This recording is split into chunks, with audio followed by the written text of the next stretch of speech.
So hi everyone, it's Pat here. Been having some mic difficulties, so hopefully you're hearing me okay. This is about take 12. Stories of redemption. I happen to be a huge fan of author John Grisham. He usually writes legal fiction. In this case, it's true stories, 10 true stories of the wrongfully convicted.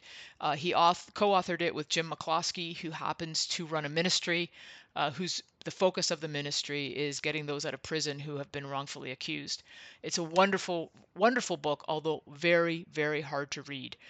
What caught me is how easy it was for many of these people to be wrongfully accused and end up on death row or behind bars. The one story that really caught me was Clarence Brandley is the gentleman's name. He's a black janitor.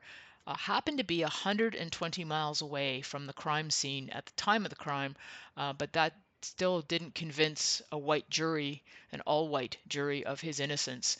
And he ended up on death row for 9 years before new evidence came forward to show that he truly was innocent.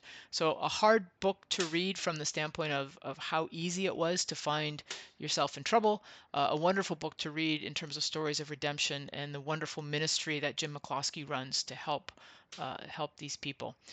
In terms of my own personal story of redemption, pretty boring, I guess, when I look back on it. I was a workaholic. Simple as that. I was born and raised Christian, but as soon as I got out into the workforce after university, I found it thrilling and exciting, and I'm competitive by nature. I was working in manufacturing, which is very volume driven, very target driven, and I just loved it. It excited me, it challenged me, and I put God aside and I focused on my career and going after promotions, going after bonuses, and it just became my life. And I'm single. I have no children because I was a workaholic. I was just so focused on work. Uh, I'm thankful to my best friend invited me back to church.